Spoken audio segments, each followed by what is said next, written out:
देखिए, आज का जो टॉपिक है वो है हाइड्रोजनेशन। ठीक है, कि यह हाइड्रोजनेशन क्या होता है। ठीक है, और कैसा हाइड्रोजनेशन, कैटालिटिक हाइड्रोजनेशन। तो हम हाइड्रोजनेशन की बात करेंगे, लेकिन कैटालिटिक हाइड्रोजनेशन की बात करेंगे। तो ये कैटालिटिक हाइड्रोजनेशन क्या होता है। ठीक है, तो कैटालिटिक हाइड्रोजनेशन जो होता है, कैटालिस्ट की प्रेजेंस में, ठीक है, जो हाइड्रोजनेशन प्रोसेस होता है, जो हाइड्रोजन का एडिशन प्रोसेस होता है, उसको हम कहते हैं कैटालिटिक हाइड्रोजनेशन। ठीक है, और यहाँ पर कैटालिस्ट का काम कौन करता है, तो कैटालिस्ट का काम जो है वो मेटल करता है, और वो मेटल क्या हो सकता है, NiPt PdRu। ठीक है, तो जैसे हम कोई एल्कीन, हमने पढ़ा है कि जैसे हमने कोई एल्कीन लिया, ठीक है, और साथ में हमने क्या लिया, हाइड्रोजन, और हमने क्या ले लिया, मेटल सरफेस। ठीक है, Pt या फिर Pd, कोई या फिर Ni, कोई भी मेटल सरफेस ले लिया, और उस पर हमने ये रिएक्शन करवा दी, किसकी, एल्कीन का और हाइड्रोजन का। जब रिएक्शन कराया तो हमें ये जो है हाइड्रोजन का एडिशन देखने को मिला। तो ये जो हाइड्रोजन का एडिशन है, इसको हम क्या कहते हैं, हाइड्रोजनेशन। ठीक है, लेकिन in presence of metal catalyst this hydrogenation process is called as catalytic hydrogenation. ठीक है, यहाँ पर कैटालिस्ट लिया गया है। कैटालिस्ट की प्रेजेंस में जब हाइड्रोजनेशन होता है, तब इस प्रोसेस को हम कहते हैं कैटालिटिक हाइड्रोजनेशन। अब दूसरा प्रश्न उठता है कि हाइड्रोजनेशन क्या है।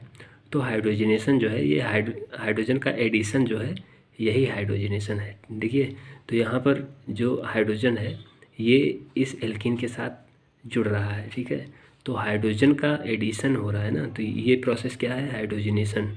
ठीक है, और किसकी प्रेजेंस में हो रहा है, ये Pt Pd Ni, मतलब ये कैटालिस्ट हैं जिनकी प्रेजेंस में ये हाइड्रोजनेशन प्रोसेस हो रहा है।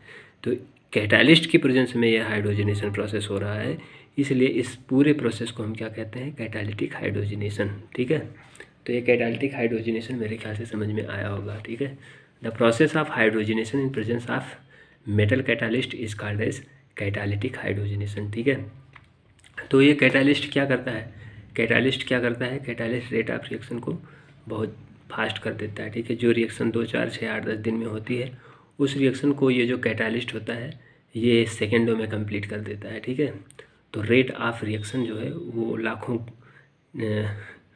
टाइम्स बढ़ जाती है। ठीक है, इन प्रेजेंस ऑफ कैटालिस्ट। क्यों, क्योंकि जो कैटालिस्ट होता है, ये एक्टिवेशन एनर्जी को कम कर देता है। ठीक है, जैसे मैं बता रहा हूँ, जैसे यहाँ पर आपने रिएक्टेंट ले लिया। ठीक है, ये एनर्जी है। ठीक, तो जैसे ये आपका रिएक्टेंट है, ये क्या है, एल्कीन है प्लस H2 है। अब ये हाइड्रोजनेशन कब होगा, जब आप इनको बराबर ऊर्जा देते जाएंगे, at last sufficient amount of energy जब इनको मिल जाएगी, तो ये आपस में रिएक्शन करके क्या बना लेंगे, ये एल्केन बना लेंगे। ठीक है, तो देखिए, ये दोनों आपस में ऐसे रिएक्शन नहीं कर लेंगे। इन दोनों को आपस में रिएक्शन करने के लिए एक निश्चित अमाउंट ऑफ एनर्जी रिक्वायर करनी पड़ेगी। ठीक है, उस अमाउंट ऑफ एनर्जी को जिस पर ये दोनों आपस में रिएक्शन करना शुरू कर देते हैं, उस अमाउंट ऑफ एनर्जी को हम कहते हैं एक्टिवेशन एनर्जी। ठीक है, तो ये एक्टिवेशन एनर्जी बहुत हाई होती है जब, तो ये रिएक्शन जो होती है बहुत स्लो होती है और बहुत टाइम लग जाता है। लेकिन हम कोई ऐसा पदार्थ इसमें डाल दें जो इस एक्टिवेशन एनर्जी को कम कर दे, तो क्या होगा, रिएक्शन स्पीड में हो जाएगी। जैसे हमने क्या किया, कैटालिस्ट ले लिया, तो देखिए अभी भी प्रोडक्ट वही बन रहा है। ठीक है, ये कैटालिस्ट के प्रेजेंस में है। ठीक है, और ये क्या है, विदाउट कैटालिस्ट, ये विदाउट कैटालिस्ट, तो ये विदाउट कैटालिस्ट वाला पाथ है। ठीक है, विदाउट कैटालिस्ट। ठीक है, अगर हम कैटालिस्ट ना लें तो फिर एक्टिवेशन एनर्जी बहुत हाई होती है, और ऐसी स्थिति में जो रेट ऑफ रिएक्शन है बहुत स्लो होती है, रिएक्शन 4, 6, 8, 10 दिन में कंप्लीट होती है। लेकिन अगर हम कैटालिस्ट ले लेते हैं तो ये एक्टिवेशन एनर्जी को कम कर देता है, इस प्रकार से रिएक्शन की जो स्पीड है वो बढ़ जाती है। तो हम हाइड्रोजनेशन जब कर रहे हैं तो यहाँ पे कैटालिस्ट का यूज कर रहे हैं, ताकि जो हाइड्रोजनेशन प्रोसेस है ये स्पीड में हो। ठीक है, तो ये कैटालिस्ट का एप्लीकेशन मेरे ख्याल से समझ में आया होगा। ठीक है, अब हम हाइड्रोजनेशन की बात करें कि मतलब हाइड्रोजनेशन का रेट क्या होता है, ठीक है। तो अगर हाइड्रोजनेशन की बात की जाए तो सबसे पहले जो हाइड्रोजनेशन होता है वो होता है RCOCl का, ठीक है। और उसके बाद में RnO2 का, ठीक। और उसके बाद में RC ट्रिपल बॉन्ड Cr का। और उसके बाद में किसका होता है, ठीक है। उसके बाद में होता है NR का, ठीक है। और उसके बाद में किसका होता है, ठीक है। उसके बाद में होता है RCH डबल बॉन्ड, ठीक है, CHR। और उसके बाद में किसका होता है, उसके बाद में होता है RCHO। और उसके बाद में किसका होता है R2CO, ठीक। और उसके बाद में किसका होता है, उसके बाद में होता है बेंजीन का, ठीक है। तो ये आपको रेट याद रखना है, ठीक है। अगर कोई मतलब आपके पास कंपाउंड है जिसमें ये वाला ग्रुप भी मौजूद है और ये वाला ग्रुप भी मौजूद है और ये वाला भी ग्रुप में मौजूद है, सभी ग्रुप मौजूद हैं, तो ऐसी स्थिति में सबसे पहले हाइड्रोजनेशन किसका होगा, इसका होगा। उसके बाद में इसका, उसके बाद में इसका, उसके बाद में इसका, उसके बाद में इसका। इस तरह से हाइड्रोजनेशन का रेट होता है, ठीक है। तो ये चीज़ आप समझ सकते हैं, ठीक है। ये मेरे ख्याल से समझ में आया होगा, ठीक है।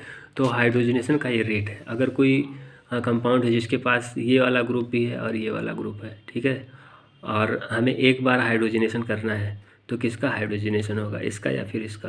तो इसका हाइड्रोजनेशन होगा क्योंकि इसका रेट ऑफ हाइड्रोजनेशन ज़्यादा होता है, ठीक है। तो ये चीज़ ये आप स्क्रीनशॉट कर सकते हैं, ठीक है, ये चीज़, ठीक है। अब जो है ये हाइड्रोजनेशन की मैकेनिज्म क्या होती है उसको मैं थोड़ा सा समझाऊंगा। जैसे यहाँ पर हमने क्या लिया, मेटल सरफेस लिया, ठीक। तो सबसे पहले स्टेप में जो H2 है, ये H2 आकर इस मेटल सरफेस से एडजॉर्ब होता है, ठीक है। तो जब एडजॉर्ब होता है तो ये जो हाइड्रोजन का बॉन्ड है ये वीक होना शुरू होता है और ये धीरे धीरे बॉन्ड बनना शुरू होता है। एट लास्ट क्या होता है, एट लास्ट हाइड्रोजन इस तरह से मेटल के साथ जुड़ जाता है, ठीक है। ये एक मॉलिक्यूलर इंटरेक्शन है, ये कोई केमिकल बॉन्ड नहीं है, ठीक है। ये केमिकल बॉन्ड नहीं है, this is only van der Waals force of attraction, ठीक है। अब अगला स्टेप क्या होगा, ये जो स्टेप होता है ये रिवर्सिबल होता है। क्या होता है, रिवर्सिबल। हाइड्रोजनेशन जो प्रोसेस है वो रिवर्सिबल प्रोसेस है, ठीक है। अब क्या होता है, अगले जो स्टेप में क्या होता है, अगले स्टेप में यहाँ पर ये प्रोसेस भी, ये स्टेप भी रिवर्सिबल होता है, ठीक है। अगले स्टेप में क्या होता है, यहाँ पर एल्कीन जो है, एल्कीन जो ये आप ले रहे हैं, ठीक है, ये एल्कीन भी जाकर मेटल सरफेस के साथ कोऑर्डिनेट हो जाती है। क्या हो जाती है, मेटल सरफेस के साथ कोऑर्डिनेट हो जाती है इस तरह से, ठीक है। अब ये मेटल सरफेस के साथ एल्कीन भी जाकर कोऑर्डिनेट हो गई है, ठीक है। अब क्या होगा, ये वाला हाइड्रोजन टूटकर क्या करेगा, इसके साथ जुड़ेगा, ठीक है। तो अगले स्टेप में क्या होगा, ये भी रिवर्सिबल स्टेप है, ठीक है। अगले स्टेप में होगा ये चीज़, ठीक है। क्या होगा, एक हाइड्रोजन तो यहाँ पर जुड़ा है और दूसरा हाइड्रोजन जो है वो एल्कीन से जाकर जुड़ गया, ठीक, एल्कीन से जाकर जुड़ गया, ठीक है। अब यहाँ से ये जो प्रोसेस है ये रिवर्सिबल है। अब देखो यहाँ पर क्या हुआ है, ये हाइड्रोजन टूटकर इस एल्कीन के इस साइड से जुड़ गया है, ठीक है, ये देखिए जुड़ गया। अब ये भी हो सकता है कि ये हाइड्रोजन जो है इसके साथ पुनः, क्योंकि ये प्रोसेस क्या है, रिवर्सिबल है, ठीक है, ये प्रोसेस रिवर्सिबल है, तो ऐसा हो सकता है कि ये हाइड्रोजन फिर से टूटकर मेटल सरफेस से जुड़ जाए और फिर से हमको एल्कीन मिल जाए, ठीक है। तो अब यहाँ से दो चीज़ें हो सकती हैं, ठीक है, यहाँ से दो प्रोसेस हो सकता है क्योंकि रिवर्सिबल प्रोसेस है ये। जैसे ये हाइड्रोजन जो है इसके साथ जुड़ा है, ऐसे ये भी हो सकता है कि ये हाइड्रोजन क्या नाम है पुनः इससे टूट जाए, मेटल सरफेस के साथ एडजॉर्ब हो जाए और साथ में फिर से हमको एल्कीन मिल जाए, ठीक है। तो ये भी हो सकता है। तो पहले क्या अगर ऐसा हो जाए ये हाइड्रोजन जो है इस एल्कीन से टूट कर मेटल सरफेस से एडजॉर्ब हो जाए तो आपको क्या दिखेगा, तो आपको कुछ ऐसा मिलेगा। ठीक है, ऐसा एक हाइड्रोजन तो यहाँ पर था, अब हाइड्रोजन आके फिर से इससे जुड़ गया मेटल सरफेस से, तो हमको फिर से क्या मिल जाएगी, वही एल्कीन मिल जाएगी। ठीक, इस प्रकार से। तो देखो ये पुनः क्या नाम इसमें कन्वर्ट हो गया। ठीक है, ये देखिए जैसे था वैसे फिर से मिल गया। जैसे जो हाइड्रोजन इसके साथ जुड़ा था, अगर वही हाइड्रोजन फिर से इससे टूट कर मेटल सरफेस के साथ एडजॉर्ब हो जाए तो क्या मिलेगा, यही मिलेगा। ठीक है, तो ये हाइड्रोजन अगर टूटा तो ये बना। ठीक है, लेकिन ये प्रोसेस रिवर्सिबल है, इसलिए हो सकता है कि यह हाइड्रोजन टूटकर फिर से मेटल सरफेस के साथ एडजॉर्ब हो, और अगर ऐसा होगा तो पुनः यही चीज़ मिल जाएगा। ठीक है, ये चीज़। अब दूसरा क्या हो सकता है, यहाँ पर भी तो हाइड्रोजन है। ठीक है, यहाँ पर भी हाइड्रोजन है। ठीक, अगर ये हाइड्रोजन टूट कर मेटल सरफेस के साथ एडजॉर्ब होता है तो हमने जो एल्कीन शुरुआत में ली थी वही एल्कीन मिलेगी। लेकिन अगर ये हाइड्रोजन जो है ये मेटल सरफेस पर जाकर जुड़ता है, ठीक है, ये भी हो सकता है जैसे ये टूट कर यहाँ पर जुड़ रहा है एल्कीन मिल रही है, ऐसे यहाँ पर ये भी हो सकता है कि ये वाला हाइड्रोजन टूट कर मेटल सरफेस के साथ एडजॉर्ब हो जाए और फिर हमें यहाँ से एल्कीन मिले। ठीक है, तो दूसरे पाथ में हमें क्या बनेगा, ठीक है, अगर दूसरा वाला हाइड्रोजन टूटता है, ठीक है, इसको मैं क्या कहता हूँ, अगर यहाँ से हाइड्रोजन टूटकर मेटल सरफेस के साथ एडजॉर्ब होता है, इसको मैं पाथ बी कहता हूँ। ठीक है, और इसको पाथ ये कहता हूँ। तो पाथ ये से जब अगर हाइड्रोजन टूटता है तो हमको कौन सी एल्कीन मिलेगी, ये, तो ये कौन सी पाथ वाली है, ए वाली, ए पाथ वाला है। ठीक है, और यहाँ पर अगर यहाँ से हाइड्रोजन टूट कर आकर मेटल सरफेस से जुड़ता है तो यहाँ से पाथ बी वाली एल्कीन मिलेगी। ठीक है, इस तरह से। ठीक, अब क्या होगा, अगर ये हाइड्रोजन आकर जुड़ा, ठीक है, ये चीज़, ठीक है, तो अब क्या होगा, ये जोड़ दीजिएगा। ठीक है, तो अब क्या होगा, यहाँ से एल्कीन बनेगी, यहाँ से। ठीक है, ट्राई सब्स्टिट्यूटेड एल्कीन मिलेगी। ठीक है, तो हमें क्या देखने को मिलेगा, इस टाइप की एल्कीन देखने को मिलेगी। ठीक है, अब एट लास्ट क्या होगा, यहाँ से क्या नाम है, मेटल सरफेस से जो है ये हाइड्रोजन जुड़े रह जाएंगे। ठीक है, और प्लस हमें ट्राई सब्स्टिट्यूटेड एल्कीन मिल जाएगी, और ये मेजर प्रोडक्ट भी होगा। क्यों, क्योंकि ये क्या है, मोर सब्स्टिट्यूटेड एल्कीन है, ये लेस सब्स्टिट्यूटेड एल्कीन है, तो ये एल्कीन बनना ज़्यादा फिजिबल रहेगा। ठीक है, तो ये जो हाइड्रोजनेशन प्रोसेस है ये रिवर्सिबल प्रोसेस है, और रिवर्सिबल प्रोसेस है इसलिए यहाँ पर हमने इस टाइप की एल्कीन ली थी और हमको एट लास्ट की इस टाइप की एल्कीन मिल सकती है, इस टाइप की एल्कीन मिल सकती है। ठीक है, लेकिन ये जो प्रोसेस होती है ये 1% ही होती है। कितना, 1%। 99% हमको क्या देखने को मिलता है, 99% हमें यहाँ से देखने को मिलता है कि अभी जैसे ये वाला हाइड्रोजन जाके जुड़ा था, ये देख लीजिए, ऐसे नीचे से ही ये वाला भी हाइड्रोजन जो है, ये देखो ये बचा है, अब ये जाकर जुड़ जाए इस साइड से, तो अब क्या देखने को मिलेगा, मेटल सरफेस तो ऐसे जैसे था वैसे रह जाएगा, प्लस अब देखो अगर ये वाला हाइड्रोजन भी जाकर जुड़ जाता है, ठीक है, एल्कीन से, ठीक, तो अब क्या होगा, यहाँ पर इस तरह से। ठीक है, तो आपको इस तरह से क्या मिलेगी, एल्केन। ठीक है, तो ये चीज़ यहाँ पर आपको क्या देखने को मिला, हमने अगर यहाँ पर क्या नाम, ये रिवर्सिबल प्रोसेस है, अगर हाइड्रोजन रिप्लेस होता है, हाइड्रोजन फिर से टूटकर आकर मेटल सरफेस से जुड़ता है, ये वाला अगर जुड़ता है आकर मेटल सरफेस से, तो आपको यही एल्कीन मिलेगी। ठीक है, लेकिन अगर ये वाला हाइड्रोजन टूटकर मेटल सरफेस के साथ जुड़ता है तो आपको कौन सी एल्कीन मिलेगी, ये वाली। ठीक है, तो देखो ये वाली एल्कीन और ये वाली एल्कीन, ठीक है, जो हमने शुरुआत में लिया था, ये वाली एल्कीन और ये वाली एल्कीन क्या है, देखो इसमें कार्बन की संख्या 1 2 3 4 5, और इसमें भी कार्बन की संख्या कितनी है, देखिए 1 2 3 4 5, 5 इसमें भी 5 इसमें भी, मॉलिक्यूलर फार्मूला भी सेम है, बस अंतर क्या है, यहाँ पर डबल बॉन्ड यहाँ पर है और यहाँ पर डबल बॉन्ड जो है वो यहाँ पर है। ठीक है, तो देखिए ये दोनों जो है एक दूसरे के क्या है, आइसोमर है। ठीक है, तो ये जो प्रोसेस हो रही है ये क्या है, आइसोमेराइजेशन। ठीक है, तो देखिए इस एल्कीन का क्या होता है, हाइड्रोजनेशन के दौरान आइसोमेराइजेशन भी हो जाता है। ठीक है, लेकिन ये प्रोसेस बहुत स्लो होती है, ये प्रोसेस जो है ये बहुत कम होती है। ठीक है, ये आइसोमेराइजेशन ऑफ एल्कीन बहुत कम होती है। क्यों बहुत कम होती है, इसका भी कोई रीज़न हो सकता है। ये आइसोमेराइजेशन इसलिए बहुत कम होता है क्योंकि ये हाइड्रोजनेशन प्रोसेस बहुत फास्ट होता है, ठीक है।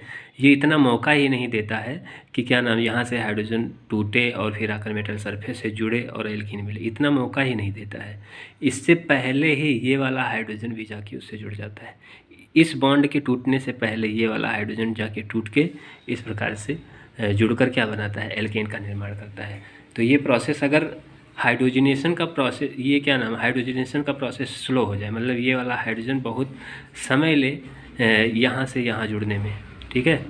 अगर ये हाइड्रोजनेशन का प्रोसेस स्लो होगा, अगर हाइड्रोजनेशन का प्रोसेस स्लो होगा तो ऐसी स्थिति में आइसोमेराइजेशन हो जाएगा, ठीक है। और अगर हाइड्रोजनेशन का प्रोसेस क्या नाम है बहुत फास्ट होगा तो कभी भी आइसोमेराइजेशन नहीं होगा, ठीक है। तो ये चीज़ आप समझ सकते हैं, ठीक है। तो ये आइसोमेराइजेशन प्रोसेस मुझे समझाना था, जो कि बहुत ही इंपॉर्टेंट है, ठीक है। आप इसका स्क्रीनशॉट ले सकते हैं, ठीक है। इस प्रकार से देखने को मिलता है, ठीक है। अब इसमें जो है, इसमें जो आइसोमेराइजेशन करने वाला जो मेटल है, ठीक है, वो कौन सा मेटल है, पैलेडियम मेटल जो होता है ये आइसोमेराइजेशन करता है, ठीक है। इसकी प्रेजेंस में हाइड्रोजनेशन क्या होता है, इसकी प्रेजेंस में हाइड्रोजनेशन क्या होता है, स्लो होता है। तो अगर हाइड्रोजनेशन स्लो है इसका मतलब क्या हो सकता है, आइसोमेराइजेशन, ठीक है। तो पैलेडियम कैटालिस्ट की प्रेजेंस में ही आइसोमेराइजेशन होता है, ठीक है। तो ये पहली कंडीशन ये है आइसोमेराइजेशन के लिए। और दूसरी कंडीशन क्या है, जब आपके सामने टेट्रा सब्स्टिट्यूटेड एल्कीन रहेगी, ठीक है, तो ये क्या देती है, आइसोमेराइजेशन, ठीक है। यहाँ पर आइसोमेराइजेशन देखने को मिलता है, ठीक है। तो ये दो केस हैं आइसोमेराइजेशन के।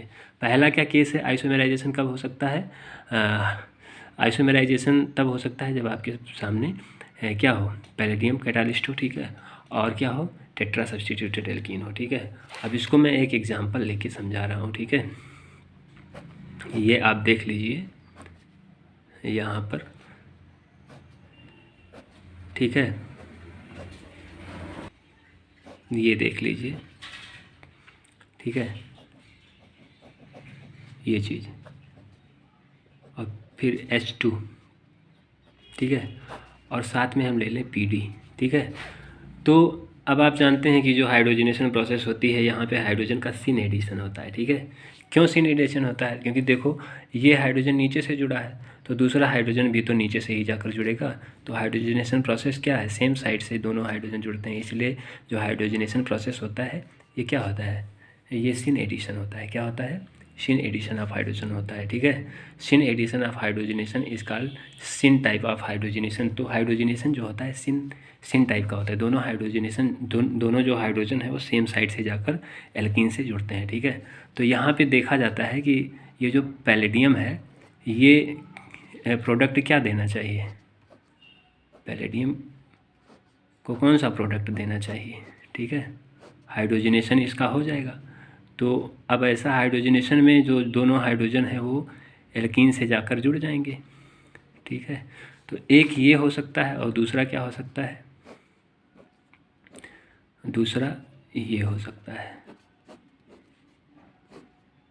ठीक है। दूसरा जो है ये हो सकता है,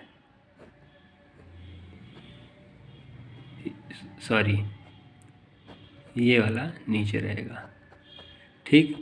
तो इसमें क्या है, दोनों हाइड्रोजन कैसे जुड़े हैं, दोनों हाइड्रोजन सिन है, ठीक है, और यहाँ पर दोनों हाइड्रोजन क्या हैं, एंटी हैं, ठीक है। यहाँ पर दोनों हाइड्रोजन क्या जुड़े, क्या हुआ है, कैसे जुड़े हैं, एंटी जुड़े हैं, एक दूसरे के एंटी हैं। ये हाइड्रोजन ऊपर से और ये हाइड्रोजन नीचे से। तो हाइड्रोजनेशन जो प्रोसेस है इसमें दोनों हाइड्रोजन सेम साइड से जुड़ने चाहिए, इसका मतलब ये मेजर प्रोडक्ट होना चाहिए। लेकिन पैलेडियम कैटालिस्ट की प्रेजेंस में ये वाला जो प्रोडक्ट है ये माइनर प्रोडक्ट है, ठीक है। और ये कैसा प्रोडक्ट है, ये एंटी जो हाइड्रोजन है दोनों एक दूसरे के, ये क्या है, मेजर प्रोडक्ट है, ठीक है। ये मेजर प्रोडक्ट है और ये माइनर प्रोडक्ट है, ठीक है। ऐसा क्यों होता है, क्योंकि मैंने बता दिया अगर टेट्रा सब्स्टिट्यूटेड एल्कीन है तो आइसोमेराइजेशन होगा, और अगर पैलेडियम कैटालिस्ट है तो यहाँ पर भी आइसोमेराइजेशन होगा। तो यहाँ पर देखो दोनों कंडीशन फॉलो हो रही हैं। पहला क्या है, पहला जो है ये पहला इसमें पैलेडियम कैटालिस्ट है जो आइसोमेराइजेशन को फेवर करेगा, और दूसरा इसमें क्या है, टेट्रा सब्स्टिट्यूटेड एल्कीन है। देखो ये एल्कीन जो है टेट्रा सब्स्टिट्यूटेड है ना, यहाँ पर कार्बन, यहाँ पर कार्बन, यहाँ पर कार्बन, यहाँ पर कार्बन, इस एल्कीन से 4 कार्बन जुड़े हुए हैं डायरेक्टली, इसलिए ये एल्कीन जो है टेट्रा सब्स्टिट्यूटेड एल्कीन है जो कि आइसोमेराइजेशन को फेवर करेगी, ठीक है। और दूसरा क्या है, पैलेडियम कैटालिस्ट है। पैलेडियम कैटालिस्ट जो होता है ये हाइड्रोजनेशन की रेट को स्लो कर देता है। तो हाइड्रोजनेशन की रेट को अगर स्लो कर देगा तो ऐसी स्थिति में आइसोमेराइजेशन हो जाएगा, क्योंकि तब तक हाइड्रोजन को मौका मिल जाएगा टूटने का। अगर हाइड्रोजनेशन के जुड़ने की रेट कम होगी तो ऐसी स्थिति में हाइड्रोजन, जैसे मैं ये कह रहा हूँ कि जैसे ये वाला हाइड्रोजन जुड़ने का रेट जो है यहाँ पर अगर कम होगा तो ऐसी स्थिति में ये तुरंत टूट जाएगा, और जैसे ये टूटेगा तो क्या बन जाएगा, ये वाली एल्कीन बन जाएगी, तो आइसोमेराइजेशन हो जाएगा, ठीक है। लेकिन अगर ये प्रोसेस फास्ट हो तो इसके टूटने से पहले ही ये हाइड्रोजन जाकर जुड़ जाएगा, इसके टूटने से पहले ही ये हाइड्रोजन जो है यहाँ पर जाकर जुड़ जाएगा। तो अगर हाइड्रोजनेशन फास्ट है तो क्या होगा, ये तुरंत जाकर जुड़ जाएगा और हाइड्रोजनेशन हो जाएगी। तो ये हाइड्रोजनेशन अगर स्लो हो जाए तो क्या होगा, ये टूटेगा। और ये हाइड्रोजनेशन स्लो कब होगा, ये हाइड्रोजनेशन स्लो तब होगा जब ये जो आपका एल्कीन है बहुत ज़्यादा हिंडर्ड हो, ठीक है, क्या हो, बहुत ज़्यादा हिंडर्ड हो। तो टेट्रा सब्स्टिट्यूटेड एल्कीन क्या है, हिंडर्ड एल्कीन है ना, तो अगर हिंडर्ड एल्कीन है तो हाइड्रोजनेशन क्या होगा, स्लो हो जाएगा, ठीक है।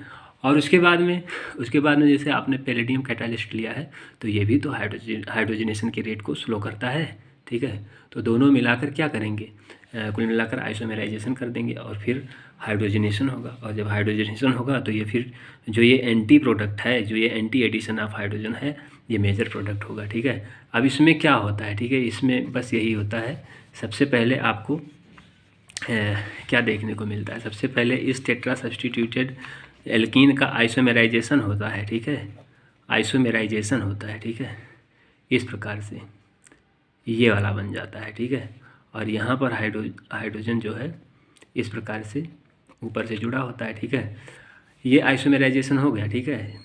अब जब आइसोमेराइजेशन हुआ तो फिर से क्या नाम है, हाइड्रोजन ऐड होने आएगा इसमें, ठीक है, H2 in presence of PD, ठीक है।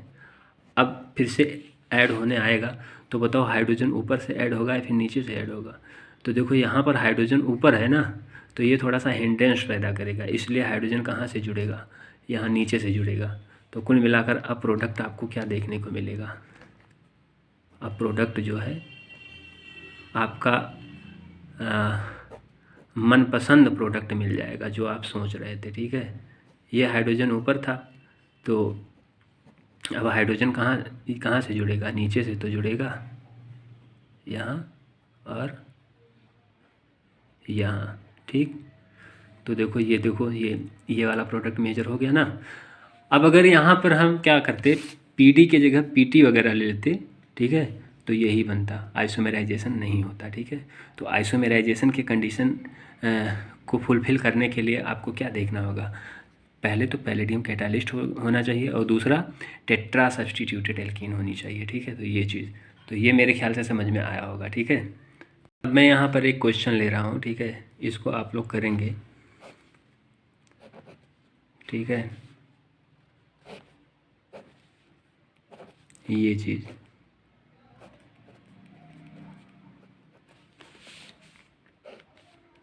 और यहाँ पर मैं ले लेता हूँ PtO2, ठीक है,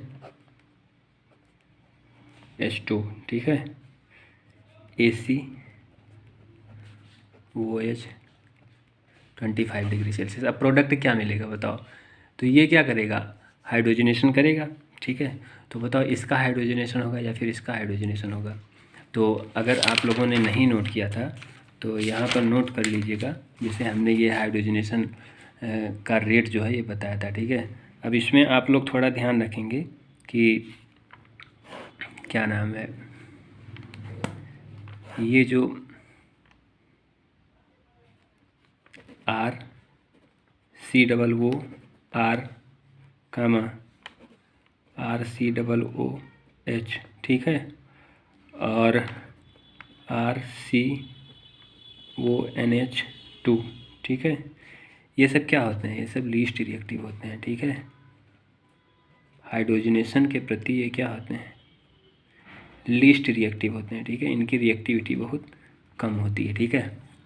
तो ये चीज़ ध्यान रखेंगे। तो यहाँ पर देखिए, यहाँ पर आपको हाइड्रोजनेशन करना है, क्या करना है, हाइड्रोजनेशन। तो देखो ये एसिड है जो कि बहुत ही लीस्ट रिएक्टिव है, तो यहाँ पे हाइड्रोजनेशन इसका नहीं होगा, हाइड्रोजनेशन बेंजीन का होगा, ठीक है। तो जब बेंजीन का हाइड्रोजनेशन होगा तो आपको फाइनल प्रोडक्ट क्या मिलेगा,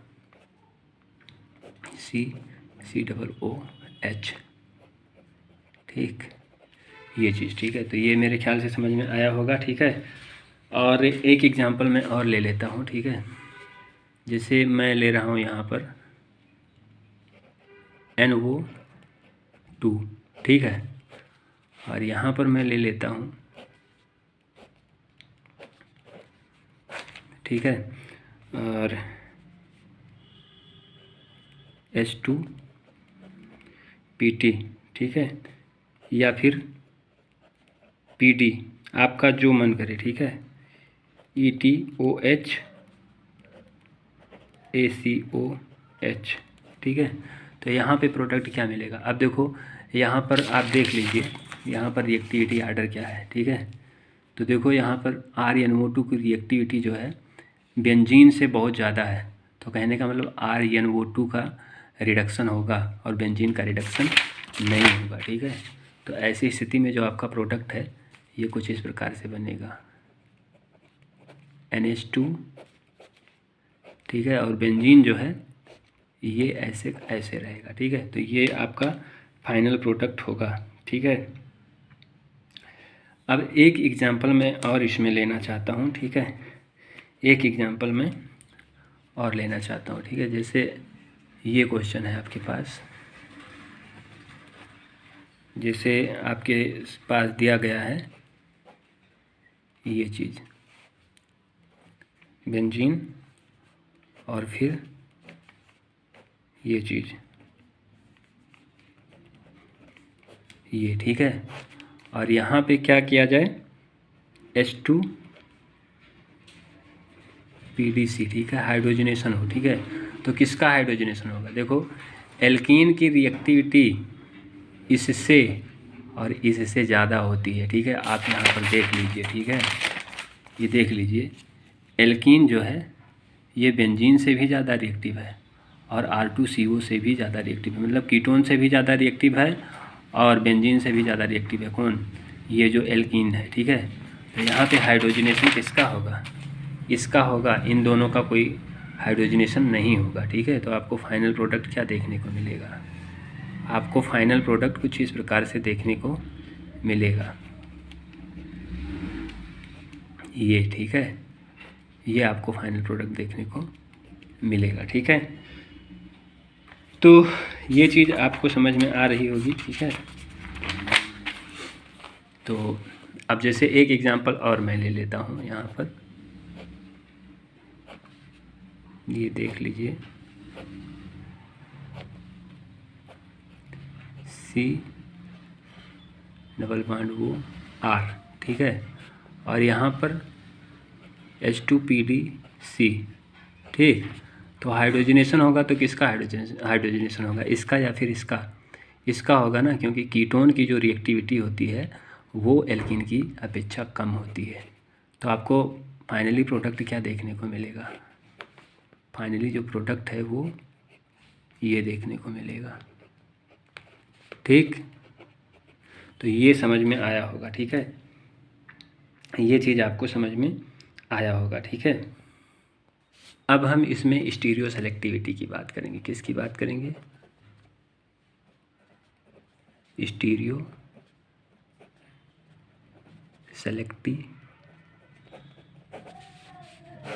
सेलेक्टिविटी की बात करते हैं, ठीक है।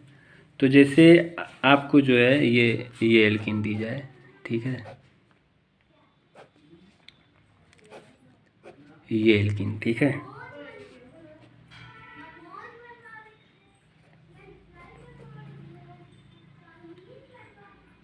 ये ध्यान से आप देख लीजिए, ठीक है, ये ऊपर साइड में है, ठीक है, और साथ में ये चीज़, ठीक, और यहाँ पर ये, ठीक है। अब यहाँ पे आपको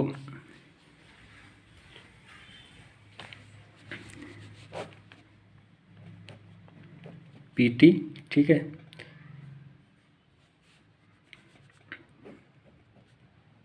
H2C, ठीक है, ये दिया जाए, मतलब हाइड्रोजनेशन करवाया जाए अगर, ठीक है, तो आपको क्या मिलेगा, यहाँ पर आपको दो प्रोडक्ट देखने को मिलते हैं, ठीक है, यहाँ पर आपको दो प्रोडक्ट देखने को मिलता है, ठीक है। जैसे ये ऊपर है, ठीक है, तो हाइड्रोजन कोशिश करेगा कि हाइड्रोजनेशन जो है वो नीचे से हो, ठीक है, तो यहाँ पर हाइड्रोजनेशन नीचे से होगा, ठीक है, ये चीज़, ठीक, ये चीज़। और दूसरा प्रोडक्ट क्या देखने को मिल सकता है, ये प्रोडक्ट 95% बनता है, ठीक है, और एक प्रोडक्ट और बनता है, वो कौन सा बनता है, वो प्रोडक्ट बनता है ये, ठीक है, ये, ठीक है। यहाँ पर हाइड्रोजन का एडिशन जो है वो एबव साइड से होता है, ठीक। तो ये जो है ये कितना परसेंट बनेगा, ये 5% बनेगा, ठीक। और ये दोनों का रिलेशन क्या है आपस में, ये दोनों एक दूसरे के डायस्टीरियोमर हैं, ठीक है। तो कुल मिलाकर यहाँ पर ये स्टीरियो सेलेक्टिविटी में ये किसका एग्जांपल है, डाया स्टीरियो सेलेक्टिविटी का, ठीक है, ठीक है, ये क्या है, डाया स्टीरियो सेलेक्टिविटी का एग्जांपल है, ठीक है। एक बहुत ही इम्पॉर्टेंट एग्जांपल है आपके सामने, ठीक है। अगर आपके पास इस तरह से कोई एल्कीन दी गई है, ठीक है, ठीक, और यहाँ पर R है, ठीक है, तो R बराबर जो है अगर H हो या फिर Me हो या फिर Et हो, ठीक है, और यहाँ पर ये आपकी एल्कीन है, ठीक। अब यहाँ पर अगर PD H2 PDC मतलब हाइड्रोजनेशन करवाया जाए, ठीक है, तो यहाँ पर जो है ये मेजर प्रोडक्ट होता है, ठीक है। कौन सा मेजर प्रोडक्ट होता है, ऊपर साइड से हाइड्रोजन का जुड़ना जो है ये मेजर प्रोडक्ट होता है, ठीक है। यहाँ पर मैं कर देता हूँ इस तरह से, तो यहाँ पर जो यहाँ पर CH3 ग्रुप है ये नीचे जाएगा, ठीक है। तो एक्जो एडिशन जो है ये मेजर प्रोडक्ट होता है। एक्जो एडिशन क्या होता है, ऊपर से हाइड्रोजन का जुड़ना क्या है, एक्जो एडिशन, और नीचे से हाइड्रोजन का जुड़ना क्या है, इंडो एडिशन, ठीक है। तो कुल मिलाकर ये चीज़ अगर है तो मतलब R बराबर अगर Me है या फिर H है या फिर Et है, तो ऐसी स्थिति में जो हाइड्रोजनेशन है वो ऊपर साइड से होगा, एक्जो एडिशन ऑफ हाइड्रोजन होगा, ठीक है। तो ये चीज़ समझ में आया होगा। उसके अतिरिक्त अगर इससे बड़े ग्रुप आ जाते हैं H, Me और Et से बड़े ग्रुप आ जाते हैं तो यहाँ पर इंडो एडिशन होगा, ठीक है। तो ये चीज़ आपको बहुत अच्छे से समझ में आई होगी, ठीक है। अब दूसरा जो है इसमें एक बहुत ही इम्पॉर्टेंट एग्जाम्पल है, ठीक है, वो एग्जाम्पल है हेप्टोफिलिसिटी, ठीक है। ये अगला जो आपका हेडिंग है वो है हेप्टोफिलिसिटी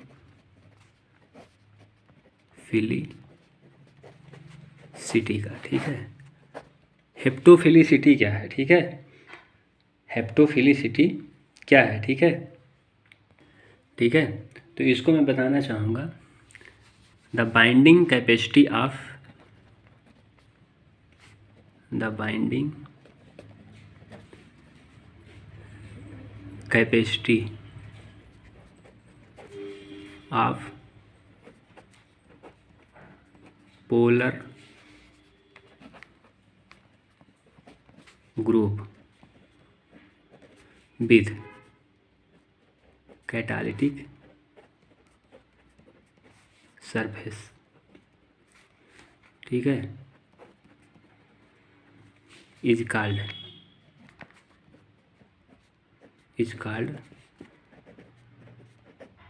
हेप्टोफिलिसिटी,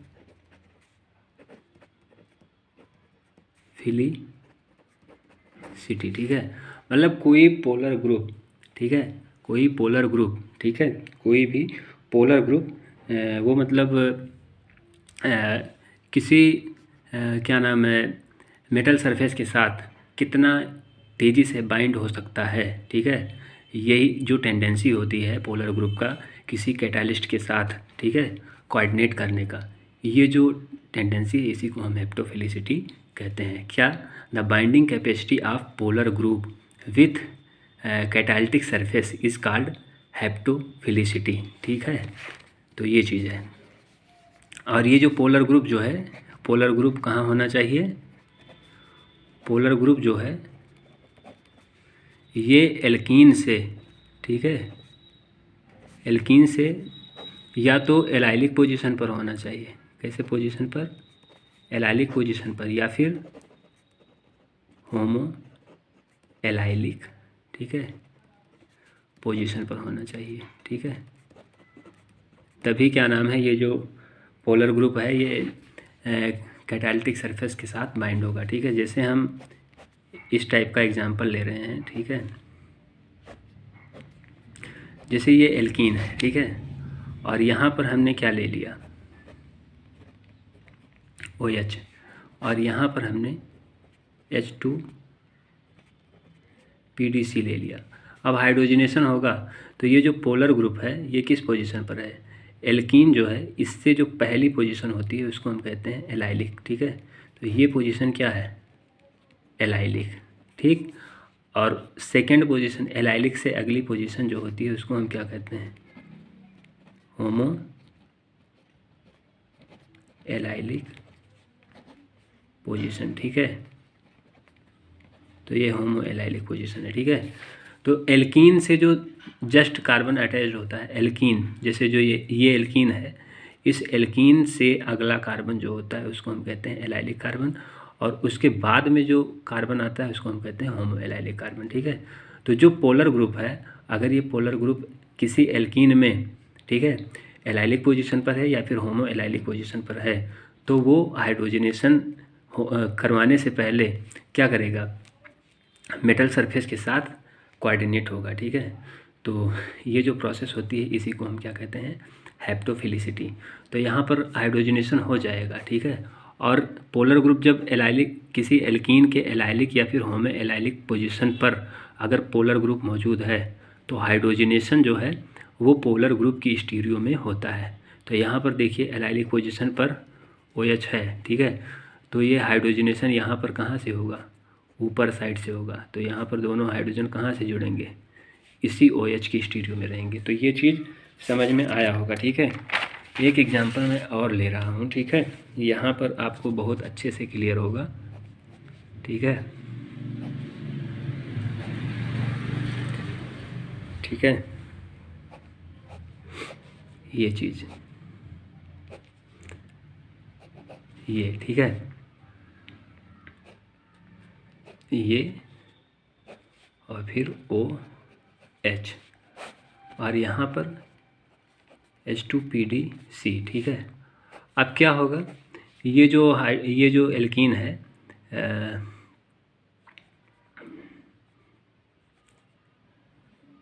यहाँ पर जो है ये थोड़ा इसका जो प्रोडक्ट होगा, इसका प्रोडक्ट तो यही बनेगा जो मैं बता रहा हूँ, ठीक है। इसका प्रोडक्ट आइसोमेराइजेशन होगा, और आइसोमेराइजेशन होकर, क्योंकि यहाँ पर PD कैटालिस्ट है, टेट्रा सब्स्टिट्यूटेड एल्कीन भी है, तो आइसोमेराइजेशन होगा और यहाँ पर हाइड्रोजन का एडिशन हो जाएगा। सबसे पहले यहाँ पर हाइड्रोजन ऊपर से जुड़ेगा, फिर यहाँ पे एल्कीन आएगी, ठीक है, ठीक, और फिर यहाँ से हाइड्रोजनेशन होगा। अब यहाँ पर देखो पोलर ग्रुप जो है ये ऊपर साइड में है, ठीक है। तो यहाँ पर हाइड्रोजन कहाँ रहेगा? ऊपर साइड में ही रहेगा, ठीक है, ये चीज़, ठीक है। तो ये चीज़ समझ में आया होगा, ठीक है। तो अब दूसरा जो है इसके सामने क्या नाम है, ये कौन सी पोजीशन है ये बताइए। ये देखिए, ये पहली पोजीशन एलाइलिक, फिर होमो एलाइलिक। तो यहाँ पर जो OH है ये होमो एलाइलिक पोजीशन पर है, ठीक है। तो होमो एलाइलिक पोजीशन पर है कहाँ, ऊपर है ना, स्टीरियो ऊपर है। तो यहाँ पर हाइड्रोजन का एडिशन कहाँ से होगा, ऊपर से होगा, ठीक है। तो ये चीज़ समझ में आया होगा मेरे ख्याल से बहुत अच्छे से, ठीक है। अब उसके बाद में इसमें जो है मैं एक एग्जांपल ले रहा हूँ, ठीक है, जो थोड़ा सा क्या करता है, अपोज करता है किसका, थोड़ा सा जो है ये अपोज करता है, ठीक है। जैसे ये वाला एग्जांपल मैं लेता हूँ, ठीक है। बस यहीं पर केवल एक्सेप्शन है, ये क्या है, एक्सेप्शन है, ठीक है। ये एक्सेप्शनल केस है जिसको आपको याद कर लेना है, ठीक है, ये चीज़, ठीक है। यहाँ पर CH3 है, ठीक है। अब यहाँ पर H2PDC, ठीक है। अगर ये लेते हैं, ठीक है, तो हाइड्रोजनेशन कहाँ से होना चाहिए, देखो नीचे हिंडेंस है तो हाइड्रोजनेशन ऊपर से होना चाहिए। ये पोलर ग्रुप तो है नहीं, पोलर ग्रुप है नहीं, और ये नीचे है तो नीचे हिंडेंस रहेगी, तो हाइड्रोजनेशन ऊपर से होना चाहिए, ठीक है। तो हाइड्रोजनेशन जो है ये ऊपर से होना चाहिए, ठीक है।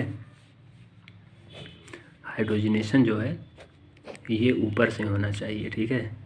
ये नीचे है CH3, ठीक है। तो हाइड्रोजनेशन कहाँ से होना चाहिए, ऊपर से होना चाहिए, ठीक है। हाइड्रोजनेशन ऊपर से होना चाहिए, लेकिन ये बनता नहीं है। बनता क्या है, बनता ये है, ठीक है। जो मैं बना रहा हूँ ये बनता है, ठीक है, ये चीज़। हाइड्रोजन का एडिशन जो है इसी स्टीरियो में होता है, जहाँ पर CH3 है उसी की स्टीरियो में हाइड्रोजन का एडिशन होता है। तो इसको आप याद रखेंगे, ठीक है। ये क्या है, स्टेरिक हिंडेंस ही मुख्य चीज़ है इसका रीजन, जिसके कारण ये जो है बनता है, ठीक है। तो ये आपको याद रखना है, केवल यही थोड़ा सा कंट्राडिक्शन पैदा करता है, ठीक है, बाकी कोई कंट्राडिक्शन नहीं है। अब मैं परसेंटेज की बात करूँ तो ये केवल 20% बनता है, लेकिन ये जो है ये 80% बनता है, ठीक है। बनना क्या चाहिए ये, लेकिन बनता ये है। तो केवल इसको याद रखेंगे, ठीक है, बाकी किसी चीज़ को याद रखने की ज़रूरत नहीं है, ठीक है, बाकी किसी चीज़ को याद रखने की ज़रूरत नहीं है, ठीक है, ठीक है। तो आज के लेक्चर में ये जो हाइड्रोजनेशन है, हम हाइड्रोजनेशन जो है यहीं तक एंड करते हैं, ठीक है। अब आगे से जो है मैं अगले लेक्चर में चर्चा करूँगा हाइड्रोजिनोलिसिस। क्या चीज़ चर्चा करूँगा, हाइड्रोजिनोलिसिस, ठीक है। तो आज बस यहीं तक, ठीक है। अब नेक्स्ट लेक्चर में चर्चा करेंगे, ठीक है। तो यहीं लेक्चर को एंड करते हैं, ठीक है। ये चीज़ समझ में आया होगा, ये हाइड्रोजनेशन क्या है। पोलर ग्रुप अगर आप देखते हैं तो पोलर ग्रुप की साइड में, पोलर ग्रुप अगर किसी एल्कीन के एलाइलिक या फिर होमो एलाइलिक पोजीशन पर पोलर ग्रुप है तो ऐसी स्थिति में हाइड्रोजनेशन पोलर ग्रुप की साइड से होता है इन प्रेजेंस ऑफ मेटल कैटालिस्ट। क्यों, क्योंकि पोलर ग्रुप जो है वो मेटल कैटालिस्ट के साथ कोऑर्डिनेट करता है, ठीक है। जैसे मैं एक एग्जाम्पल में दिखा भी देता हूँ, ठीक है, ये आप थोड़ा सा समझ लीजिए, ठीक है। जैसे ये क्या है, OH है, ठीक है। अब यहाँ पर क्या नाम है, ये चीज़ देखो, एलाइलिक होमो एलाइलिक, एल्कीन से पहली पोजीशन एलाइलिक फिर होमो एलाइलिक, तो होमो एलाइलिक पोजीशन पर है ना कौन, OH। तो OH ऊपर साइड में है तो हाइड्रोजन का एडिशन ऊपर ही होगा। क्यों, क्योंकि सबसे पहले हाइड्रोजनेशन से पहले सबसे पहले मेटल सरफेस से ये OH जाकर कोऑर्डिनेट हो जाता है। मैं दिखा रहा हूँ उसको किस प्रकार से कोऑर्डिनेट होता है, ठीक है, ये भी देख लीजिए। जैसे मेटल सरफेस है, ये क्या है, मेटल सरफेस है, तो सबसे पहले जो OH है OH जाकर कोऑर्डिनेट कर लेता है, ठीक है। ये OH जाकर जो है कोऑर्डिनेट कर लेता है, ठीक है जी। ये OH जो है ये जाकर कोऑर्डिनेट करता है, तो OH जब मेटल से कोऑर्डिनेट कर लिया ऊपर से, तो ये जो हाइड्रोजन का एडिशन है ये कहाँ से होगा, इसी साइड से तो होगा। देखिए यहाँ पर हाइड्रोजन पहले से जुड़े हुए थे, ठीक। अब हाइड्रोजन ऐसे ही तो आकर इससे जुड़ेंगे, ऐसे ही आकर इससे जुड़ेंगे, ठीक है। तो एट लास्ट आपको प्रोडक्ट क्या देखने को मिलेगा, प्रोडक्ट आपको ये वाला देखने को मिलेगा, ठीक है। OH और H कहाँ से, देखो OH ऊपर है, OH जो है ऊपर है, तो यहाँ पर हाइड्रोजन जो जुड़े हैं वो कहाँ से जुड़ेंगे, ऊपर से ही जुड़ेंगे, ठीक है। तो ये चीज़, ठीक है। तो ये हाइड्रोजनेशन है जिसको मैंने बहुत अच्छे से समझाया है। अब अगले लेक्चर में मैं चर्चा करूँगा हाइड्रोजिनोलिसिस, ठीक है। तो okay, thanks for watching the video को लास्ट तक देखें, अच्छे से देखें और स्क्रीनशॉट जरूर कर लें, ठीक है, ठीक है, स्क्रीनशॉट करना ना भूलें।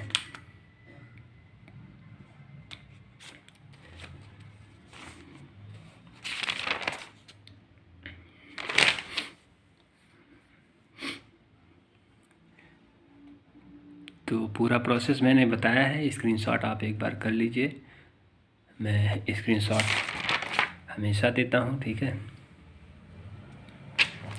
ये यहाँ से समझाना शुरू किया है हाइड्रोजनेशन, ठीक है।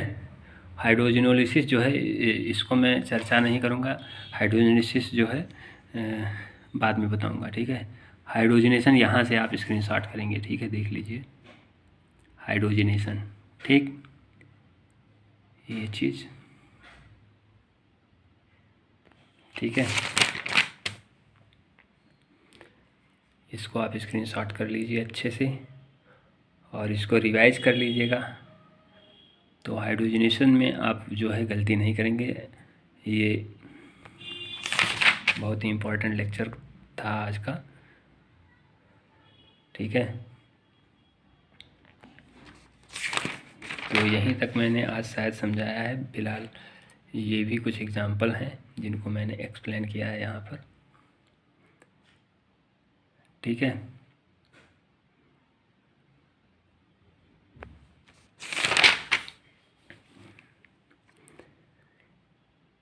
और ये एक एक्सेप्शनल केस है जिसको आपको तैयार रखना है, ठीक है। तो बस अब लेक्चर को यहीं पर एंड करते हैं। Okay, thanks.